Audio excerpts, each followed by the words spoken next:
विमल बहुत परेशान था। उसे समझ में नहीं आ रहा था कि वो इस परिस्थिति से कैसे निपटे। वो अपनी माँ को बहुत चाहता था, किंतु उसकी पत्नी और बच्चे उसकी माँ से बहुत दूर भागते थे, क्योंकि उसकी माँ की एक आँख नहीं थी, साथ ही उसकी कमर भी 90 अंश पर झुकी थी। वैसे वह अपना काम सब खुद कर लेती है, किंतु फिर भी वो उसकी पत्नी और बच्चे के लिए हमेशा खटती है। दादी, आप ऊपर के कमरे में जाओ, मेरे दोस्त आ रहे हैं। विमल के बेटे अखिल ने बड़े बेरुखी से कहा। पर बेटा, मैं तो यहाँ बहुत दूर बैठी हूँ। विमल की माँ ने बहुत प्यार से कहा। नहीं, आप उनके सामने मत रहो, वो मुझे चिढ़ाते हैं। अखिल ने जोर से डांटते हुए कहा। क्या हुआ अखिल, क्यों चिल्ला रहे हो? विमल की पत्नी कामनी ने किचन से ही आवाज लगाई। देखो ना माँ, ये दादी यही ड्राइंग रूम में बैठी है और मेरे दोस्त आ रहे हैं। अखिल ने शिकायत भरे लहजे में कहा। माँ जी, आप ऊपर चली जाओ, क्यों हम लोगों को लजवाती हो? कामनी ने बेटे का पक्ष लेते हुए कहा। बेचारी सरस्वती चुपचाप उठकर ऊपर के कमरे में जाने लगी। कमर झुकी होने के कारण उन्हें ऊपर चढ़ने में बहुत परेशानी हो रही थी, किंतु वो पूरी ताकत से ऊपर के एक अकेले कोने वाले कमरे में जाकर बैठ गई। विमल बाजू के कमरे से सब सुन रहा था। उसे कष्ट हो रहा था। उसकी माँ को अपमानित होना पड़ रहा है, किंतु वो असहाय था। अगर वो कुछ कहता है तो पत्नी और बच्चे उसका विरोध करने लगते हैं। दूसरे उनके तर्क भी सही लगते हैं, क्योंकि वो एक प्रशासनीय अधिकारी था। उसका सामाजिक स्तर बहुत ऊंचा था। उसके ससुराल भी एक उच्च घराने में थी, अतः वह चुपचाप इस तरह हर दिन अपनी माँ को अपमानित देखता रहता था। रात को विमल की पत्नी ने कहा। देखो जी, अब कुछ करो। कल कलेक्टर साहब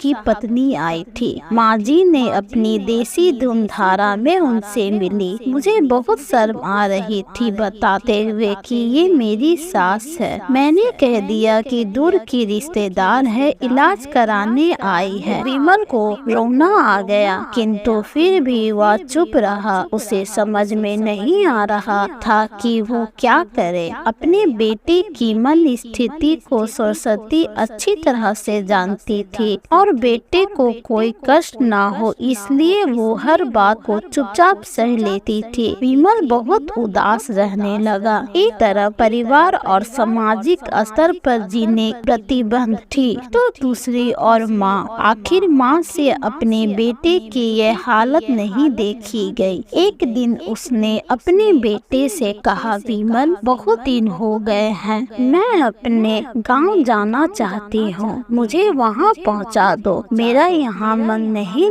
लग रहा। किंतु माँ, वहाँ तो कोई नहीं है, तुम्हारी देखभाल कौन करेगा? विमल ने आश्चर्य से पूछा। अरे, सब गांव वाले तो हैं, और वो तुम्हारे मामा जी तो उसी गांव में रहते हैं, और फिर हम सारी व्यवस्थाएं कर आएंगे ना। कामनी को तो जैसे मन की मुराद मिल गई। बेटा बहुत सही कह रही है, सरस्वती ने लंबी सांस लेते हुए कहा। विमल जानता था कि गांव में माँ की देखभाल करने वाला कोई नहीं है, लेकिन अपनी पत्नी की जिद के कारण वो अपनी माँ को गांव छोड़ने पर विवश हो गया। माँ को गांव छोड़कर आते वक्त उसे रोना आ रहा था तथा अपनी बेबसी पर गुस्सा भी आ रहा था, किंतु परिवार, पत्नी और समाज ने उसके इन मनोभावों को दबा दिया और वो सुकून सा महसूस करने लगा। कुछ दिन के बाद उसके चाचा, जो अमेरिका में रहते थे, आने वाले थे। जब विमल बहुत छोटा था, उसके पिता जीवित थे, तब वो भारत आए थे और उसके बाद वो अब भारत आने वाले थे। पूरा परिवार और आस पड़ोस बहुत उत्साहित था। अमेरिका से विमल के डॉक्टर चाचा आ रहे हैं थे। डॉक्टर रमेश ने जैसे ही घर में कदम रखा, सबने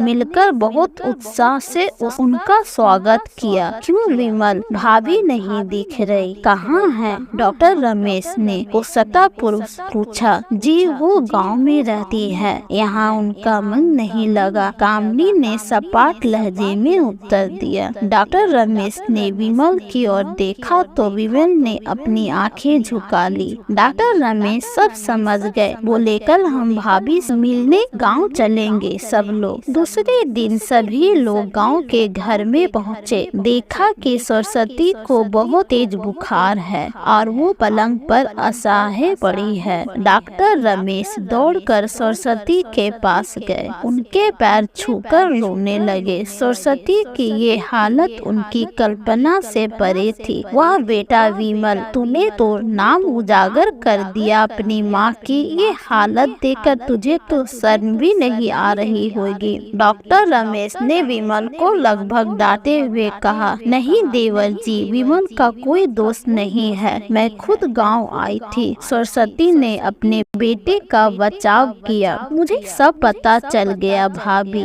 आप चुप रहो। क्यों बहू, तुम्हें अपनी सास की क्रूरता पसंद नहीं आई है? समाज में तुम्हें नीचा देखना पड़ता है ना? डॉक्टर रमेश ने कामनी की ओर वेग से देखा। कामनी निरुत्तर होकर विमल को देखने लगी। आज तुम जिस सामाजिक स्तर पर हो वो इन्हीं के संघर्षों की देन है। और बेटा विमल, तुम्हें शायद मालूम ना हो कि बचपन में जब तुम 1 साल के थे तब छत से नीचे गिरने के कारण तुम्हारी एक आँख फूट गई थी और तुम्हारी रीढ़ की हड्डी में भी समस्या थी। तब तुम्हारी इस रूप माँ ने अपनी एक आँख और अपना बूंद मेरो तुम्हें देकर इतना सुंदर स्वरूप दिया था। कामनी बेटा, इतने सालों तक संघर्ष करके बेटे को प्रशासनिक अधिकारी बनाने वाली इस संघर्षशील औरत की तुम लोगों ने यह दशा कर दी। तुम्हें ईश्वर कभी माफ नहीं करेगा। डॉक्टर रमेश की आंखों से आंसू झलदार बह रही थी। अब भाभी, आप मेरे साथ अमेरिका जाएंगे, यहाँ इन स्वार्थी लोगों के बीच नहीं रहेगी। डॉक्टर रमेश ने सरस्वती से कहा, विमल को तो काटू तो खून नहीं था। डॉक्टर रमेश जो उसके चाचा थे, उन्होंने जो राज बताया उसके बाद तो विमल को यही लग रहा था कि उससे ज्यादा पापी इंसान इस दुनिया में कोई और है ही नहीं। वह दौड़ता गया और माँ सरस्वती के कदमों से लिपट गया। माँ, मेरा अपराध असंभव है, मैं जानबूझकर चुप्पी साधे रहा, आपका अपमान करवाता रहा। अब से आप ही उस घर में मेरे साथ रहेगी और कोई नहीं। विमल ने अग्नि दृष्टि से अपनी पत्नी और बच्चों को देखा। कामनी को भी बहुत पश्चाताप हो रहा था, किंतु उसकी हिम्मत नहीं हो रही थी कि वो सरस्वती से आंख मिलाए। सरस्वती ने कामनी की मन स्थिति को समझकर उसको पुचकारते हुए अपने पास बुलाया और विमल को डांटे हुए कहा, खबरदार, जो मेरी बहू को मुझसे अलग करने की कोशिश की तो तुझे ही घर बाहर निकाल दूंगी। कामनी और बच्चों ने सरस्वती के पैर पड़ते हुए व्यवहार पर माफी मांगी और माँ के हृदय ने सबको माफ कर दिया।